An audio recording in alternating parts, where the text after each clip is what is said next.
Hi friends, ఎలా ఉన్నారు? అందరూ బాగున్నారా? అందరూ బాగుండాలని మనస్ఫూర్తిగా కోరుకుంటున్నాను. ఈరోజు ఖత్తర్‌లో పొద్దున్నే 3:40 ప్రాంతం అనుకుంటా. వర్షము అంటే ఒక 20 నిమిషాలు, మరీ మన ఇండియా లాగా కాకుండా ఓ 20 నిమిషాలు ముసురులాగా వచ్చి పడిపోయింది. ఇప్పుడు కూడా అలానే చినుకులు పడతా ఉన్నాయి. హ్మ్. ఇది పడడం వల్ల ఏందంటే వాతావరణం క్లైమేట్ చేంజ్ అవుతా ఉంటది. ఇక సర్దులు, జ్వరాలు, దగ్గులు స్టార్ట్ అవుతా ఉంటాయి. చినుకులు పడతా ఉన్నాయి చూడు, పెద్ద పెద్ద చినుకులు. హ్మ్.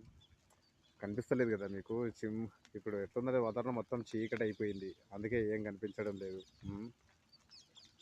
అంతేనా ఫ్రెండ్స్? ఎట్లయితే చూడు వాతావరణం, చినుకులు పడతా ఉన్నాయి. ఉమ్, ఇది ప్రస్తుతానికి. ఓకేనా ఫ్రెండ్స్?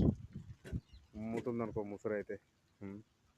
ఇంకా మనలాగా వర్షం పడితే ఇండియా లాగా ఎక్కడెక్కడ అయిపోవాల్సిందే, అంత భవిస్తూ ఉంటుంది.